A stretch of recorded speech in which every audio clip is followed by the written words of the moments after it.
పశ్చిమ గోదావరి జిల్లా నర్సాపురంలో మినీ మహానాడును పండగగా నిర్వహించారు.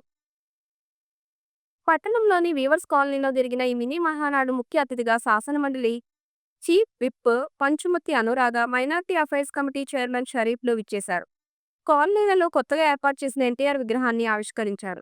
అనంతరం జరిగిన సభలో అనురాధ మాట్లాడుతూ రాష్ట్రం అభివృద్ధి పదంలో దేశంలోనే అగ్రగామిగా నిలవాలంటే కూటమి పాలనే కొనసాగాలన్నారు.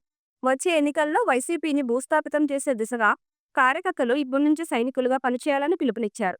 షరీఫ్ మాట్లాడుతూ అప్పుల ఊబిలో కూరుకుపోయిన రాష్ట్రాన్ని తిరిగి గాడిలో పెట్టేందుకు ముఖ్యమంత్రి చంద్రబాబు, డిప్యూటీ సీఎం పవన్ కళ్యాణ్ ఎంతో కష్టపడుతున్నారు.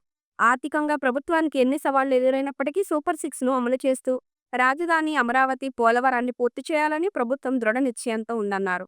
ఈ కార్యక్రమంలో MLC Berabathula Rajasekhar, TDP incharge Ramaraju, మత్స్యకార సహకార సంఘాల కార్పొరేషన్ చైర్మన్ కొల్లి పెద్దరాజులు పాల్గొన్నారు.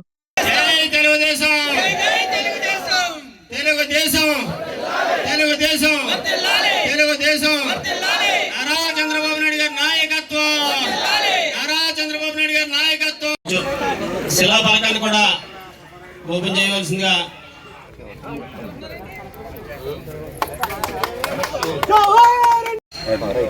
తెలుగుదేశం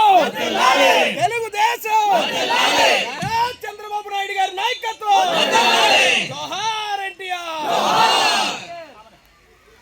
జెండా ఆవిష్కరణ చేయవలసిందిగా కోరుతున్నాం.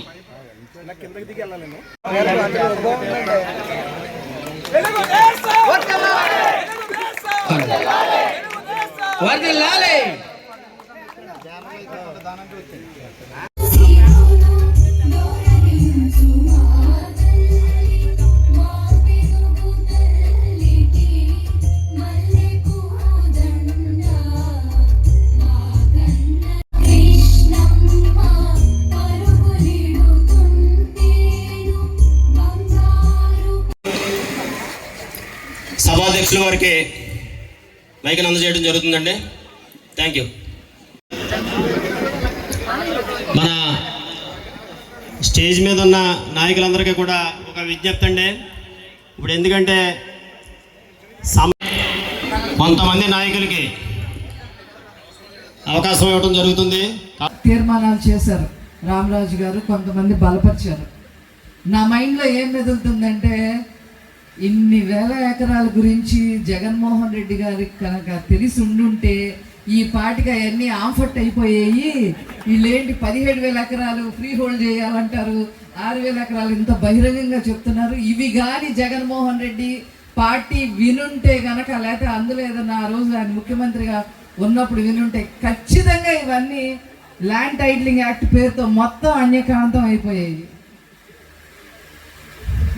ఇకపోతే ముందుగా చేనేత కుటుంబాలన్నీ ఎక్కువ, ఇక్కడ మన చేనేత కుటుంబాలు ఎక్కువ ఉన్నాయి కాబట్టి దాని గురించి కూడా నేను మాట్లాడదలుచుకున్నాను.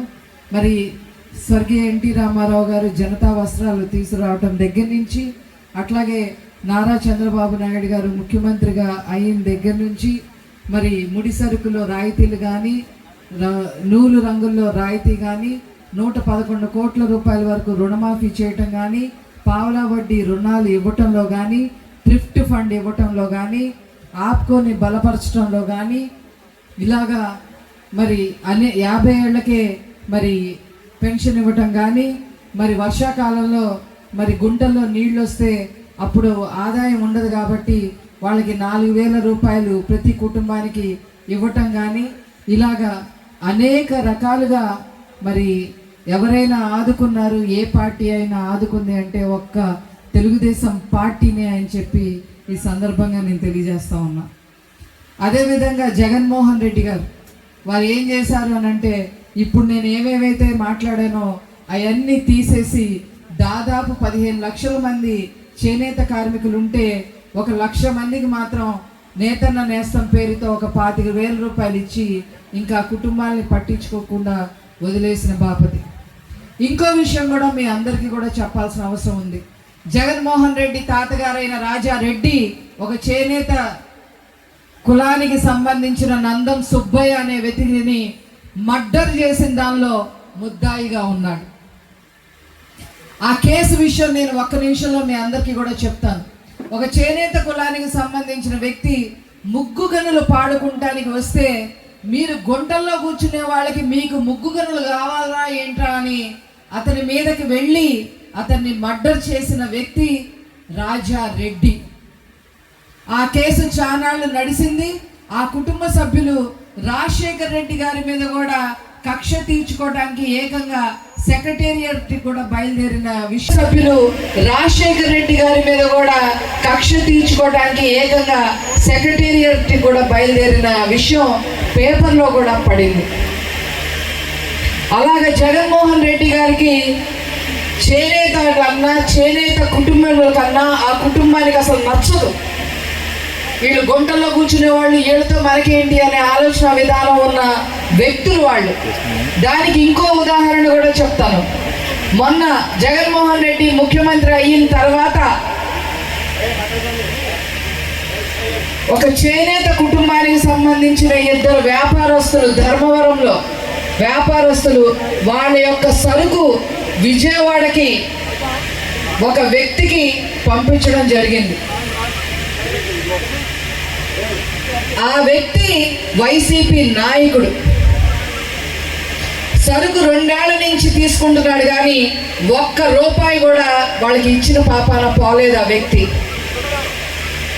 ఎప్పుడు ఇస్తావు, ఎన్నాళ్ళకి ఇస్తావు అని నిలదీస్తే, మీరు నన్ను నిలదీస్తారా, నేను వైసీపీ పార్టీకి సంబంధించిన వ్యక్తిని, జగన్మోహన్ రెడ్డి నా రైట్ హ్యాండ్, మీ సంగతి ఏంటో చూస్తానని చెప్పి గ్రౌండ్ ఫ్లోర్ నుంచి 2nd ఫ్లోర్కి తీసుకెళ్ళి ఆ ఎవరైతే చేనేత వస్త్ర వ్యాపారులు 2 ఉన్నారో వాళ్ళిద్దరిని నగ్నంగా బట్టలు ఇప్పి నగ్నంగా కూర్చోపెట్టి వాళ్ళ మెడలో ఉన్న గోల్స్, చేతికున్న ఉంగరాలను కూడా తీసేసి, వాళ్ళు ఎక్కడో లోపల దాచుకున్న క్యాష్ను కూడా తీసేసి మీ దిక్కున్న వాళ్ళతో చెప్పుకోండి అని చెప్పి వీడియో తీశాడు. ఆ వీడియో కూడా నా దగ్గర ఉంది. వీడియో తీస్తే సిగ్గు చచ్చిపోయి చేసేది లేక, గొడవలకి వెళ్ళలేక, చేనేతలు అంటేనే అసలు గొడవలకి వెళ్ళరండి. ఒక్క పోలీసు కేసు కూడా లేదని ఆనాడు నాకు విజయవాడ మేయర్ సీటు కూడా ఇవ్వడానికి కారణం నేను ఈ యొక్క వీవర్ కులానికి సంబంధించిన ఆడదాన్ని చెప్పి నాకు ఇవ్వటం జరిగింది. ఆనాడు కూడా గొడవలకి వెళ్ళలేక ఒక ఆనవాయితీ. అలాంటిది సొంత బాబాయిని చంపేసి సిబిఐ ఎంక్వైరీ చేస్తానని చెప్పి ఆ తర్వాత ఎంక్వైరీ అయిపోతే వాళ్ళ ఒక చెల్లెమో ఆస్తి కోసం తిరుగుతుంది, ఒక చెల్లెమో న్యాయం కోసం ఢిల్లీ వీధుల్లో తిరుగుతానే ఉంది.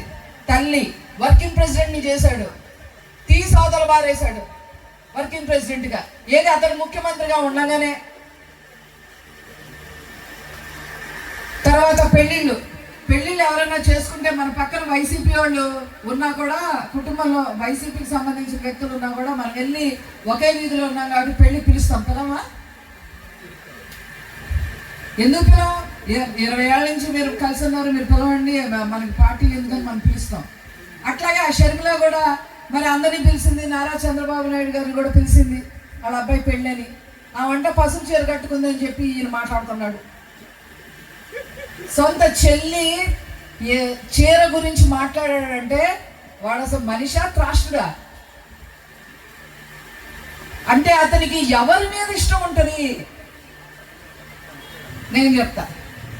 మాఫియాలు చేసేవాళ్ళంటే ఇష్టం, మర్డర్లు చేసేవాళ్ళంటే ఇష్టం, క్రిమినల్ కేసులు ఉన్నవాళ్ళంటే ఇష్టం. సజ్జల రామకృష్ణారెడ్డి అంటే ఇష్టం, లిక్కర్ కేసులో ఉన్న సజ్జల రామకృష్ణ వాళ్ళ అబ్బాయి అంటే ఇష్టం, భూములు కొట్టేసిన విజయసాయి రెడ్డి అంటే ఇష్టం, అటవీ భూములు కొట్టేసి ఇష్టాచారంగా చేసిన పెద్దిరెడ్డి రామచంద్రారెడ్డి అంటే ఇష్టం. మతం పేరు, కులం పేరు ఎవరు ఏంటో కూడా తెలియపోయిన ఇప్పుడు వైవి సుబ్బారెడ్డి వాళ్ళ ఆవిడేమో క్రిస్టియన్ మతం, ఈయనేమో హిందూ మతం కింద టీటీడీ చైర్మన్ చేశాడు. అలాంటి వాళ్ళని ప్రోత్సహించే వ్యక్తి ఈ జగన్మోహన్ రెడ్డి. ఇకపోతే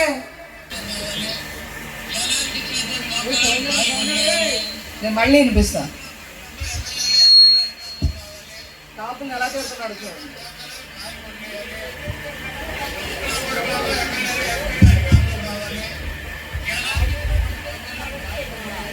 రాజ్యాన్ని ఇది మొత్తం రావణ కాష్టం చేయాలి ఆంధ్ర రాష్ట్రాన్ని. ఇసుక మాఫియా చేశారు, లిక్కర్ మాఫియా చేశారు. లిక్కర్ మాఫియా అంటే అందరూ డబ్బులు తిన్నారని మాట్లాడుతున్నారు. డబ్బులు తినడం తప్పు.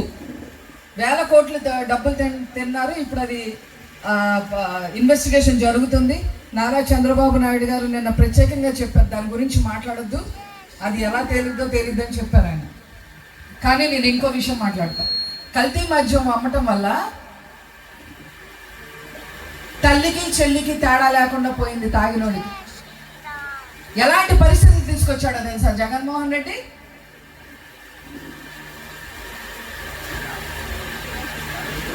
భర్త తాగి వస్తే భర్తని లోపల పెట్టి గదిలో పెట్టి తాళం వేసి పిల్లలతో, ఆడపిల్లలతో భార్య బయట నిద్రపోయే పరిస్థితి. మీకు అర్థమైనా నేను చెప్పింది? మనం మాట్లాడుకోవాలి, అన్ని ఖచ్చితంగా గుర్తు తెచ్చుకోవాలి ఎప్పటికప్పుడు. మనం చేస్తూ ఒకటి బాగా గుర్తుపెట్టుకోండి, ఈ రాష్ట్రం బాగుపడాలి, ఈ రాష్ట్ర భవిష్యత్తు తీర్చిదిద్దాలి, ఈ రాష్ట్రం దేశంలోనే అగ్రగామిగా ఉండాలి అంటే చంద్రబాబు నాయుడు గారు, తెలుగుదేశం పార్టీ, ఎన్డీఏ కూటమి అధికారంలో ఉండాలి అనే సత్యాన్ని ఈ సందర్భంగా మీరు గమనించాలి. ఒకసారి తెలుగుదేశం పార్టీ, ఒకసారి వైఎస్ఆర్సీపీ వస్తే ఈ రాష్ట్రం బాగుపడదనే విషయాన్ని కూడా ఈ సందర్భంగా గమనించాలి. గతంలో మన 5 సంవత్సరాలు 2014 నుండి 2019 వరకు ఈ రాష్ట్రాన్ని అగ్రగామిగా పెట్టడానికి, పోలవరం పూర్తి చేయడానికి, అమరావతి రాజధాని పూర్తి చేయడానికి కంకణబద్ధంగా కృషి చేశాం. కానీ వైఎస్ఆర్సీపీ వాళ్ళు నవరత్నాల పేరిట ఇంకా మెండుగా చేస్తాం, చంద్రబాబు నాయుడు గారు చేయలేకపోయారు, మీకు ఇంట్లో వచ్చి గోరు ముద్దలు తినిపిస్తామని చెప్పి మాయమాటలు చెప్పి ఆనాడు అధికారంలో వచ్చి ఈ రాష్ట్రాన్ని 10 సంవత్సరాలు వెనక్కి తీసుకుపోయాడు. కాబట్టి ఈరోజు ఆర్థికంగా కూడా 11 లక్షల కోట్ల రూపాయలు అప్పుల ఊబిలో ఈ రాష్ట్రం మరి కూరుకుపోయింది. నెలకి 5,000 కోట్ల రూపాయలు వడ్డీలకే సరిపోతుందనే విషయాన్ని కూడా ఈ సందర్భంగా గమనించాలి. ఏదైతే చంద్రబాబు నాయుడు గారు సూపర్ 6 పేరిట ఎన్డీఏ కూటమిలో, అదే రకంగా పవన్ కళ్యాణ్ గారు, జనసేన పార్టీ అధినేత పవన్ కళ్యాణ్ గారు, మోడీ గారు కలిసి ప్రకటించారు, ఈ 6 సూపర్ 6 పథకాల్ని 100కి 100% అమలు చేసి చూపెడతామని కూడా ఈ సందర్భంగా మీరు గమనించాలి. అందులో పెన్షన్ పూర్తి చేశాం, అదే రకంగా దీప పథకం కింద మరి గ్యాస్ ఇస్తున్నాం. దాంట్లో కూడా గ్యాస్ కొంటేనే ఇవ్వాలని కాకుండా 3 గ్యాస్ సిలిండర్లకి ఎంత అవుతుందో ఆ డబ్బు ఒకేసారిగా వారి ఖాతాలో జమ కట్టే ఆలోచన కూడా ప్రభుత్వం చేస్తుందనే విషయానికి కూడా ఈ సందర్భంగా మనం చేస్తున్నా. ఆగస్టు 15న మనకి ఉచిత బస్సు, మనకంటే మీకు కాదు, మన మహిళా సోదరులకి ఎవరైతే పుట్టింటికి వెళ్ళాలనుకుంటారో, బోరు కొడితే ఒకసారి షికారుకి వెళ్ళాలనుకుంటారో వాళ్ళకి ఉచితంగా జిల్లాలో బస్సు ప్రయాణం కూడా కల్పించబోతున్నాం. తల్లికి వందనం 15,000 చెప్పి 14,000 చెప్పి 13,000 ఇచ్చి ఇంట్లో ఒక్కడే చదువుకోవాలి, 3 పిల్లలుంటే ఒక్కడే చదువుకోవాలి, మిగతా 2 దోళ్ళు కాసుకోవాలి, పనిలోకి పోవాలన్నట్టుగా కదా ప్రభుత్వం ప్రవర్తించింది. ఈనాడు 2 ఉన్నా, 3 ఉన్నా, 4 ఉన్నా, 5 కూడా ఒక్కొక్కళ్ళకి స్కూల్కి పంపిస్తే 15,000 రూపాయలు ఈ పాఠశాలలు ప్రారంభించిన నాటికి చేయబోతున్నా అనే విషయాన్ని కూడా గమనించాలి. రైతులకు 20,000 ఇచ్చే కార్యక్రమాన్ని కూడా ఎందుకు చేయలేకపోతున్నారని ఈనాడు సాక్షి టీవీ కానీ, ఈ వైఎస్ఆర్సీపీ మీడియా వాళ్ళు కానీ తెగ పోస్టులు పెడుతున్నారు. డబ్బులు లేవు, డబ్బులు తినేసావు నువ్వు, మరి ఏదైతే ఈనాడు మద్యం ఉందో మద్యం వ్యాపారం చేసి డబ్బులు తినేసావు. ఆనాడు కల్తీ మద్యం, చౌక రకమైన మద్యాన్ని అమ్మటం మూలంగా 30,000 మంది చనిపోయారు. ఇందాక నేను ఫోన్లో ఒకటి మాట్లాడుతుంటే ఒక రెడ్డి గారు చెప్పారు, ఏముందండి మందు, నిక్కచ్చి అయిన మందు అండి, నాణ్యమైన మందు అండి, బ్రహ్మాండమైన మందు అమ్ముతున్నారని అన్నారు.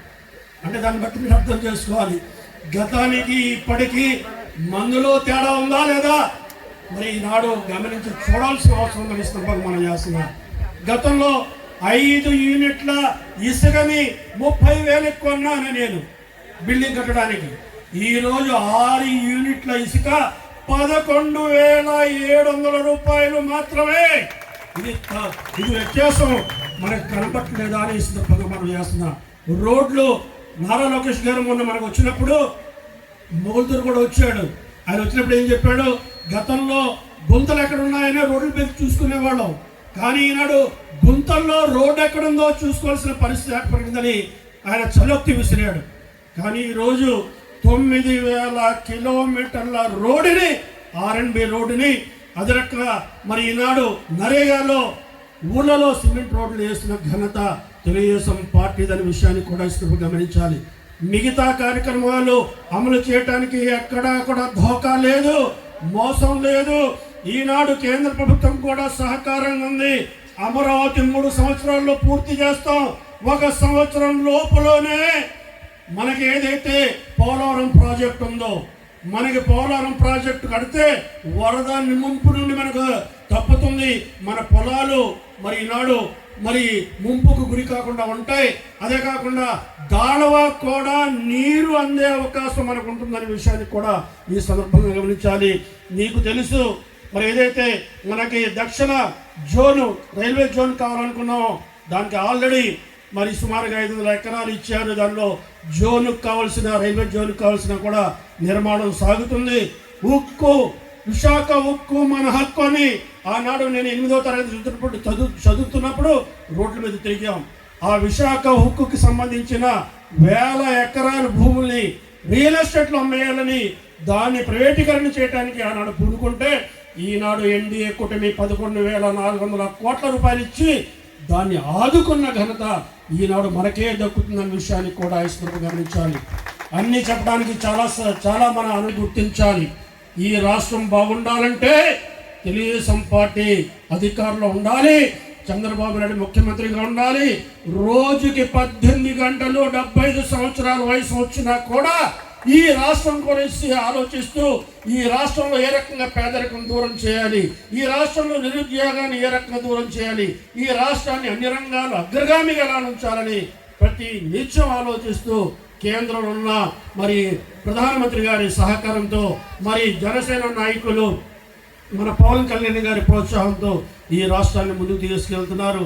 ఈ ప్రభుత్వం మరి జనసేన నాయకులు పవన్ కళ్యాణ్ గారు చెప్పినప్పుడు చంద్రబాబు నాయుడు లాంటి అనుభవైన వ్యక్తి ఈ 5 సంవత్సరాలు కాదు ఇంకో 10 సంవత్సరాలు ఈ రాష్ట్రానికి ముఖ్యమంత్రిగా ఉండాలని పవన్ కళ్యాణ్ గారు కోరుకుంటున్నారంటే మనం ఈ రాష్ట్రం కోసం ఇంకా కట్టుబడి చిత్తశుద్ధితో త్రికరణ శుద్ధితో పార్టీని బలపరుచుకుంటూ ప్రజా సమస్యలు తీర్చుకుంటూ మాటలతో సమస్యలు తీరవు, రాతపూర్వకంగా రాయండి. ఆ రాతపూర్వకంగా ఇచ్చిన సమస్యలను కూడా అన్నింటినీ తీరుస్తాం.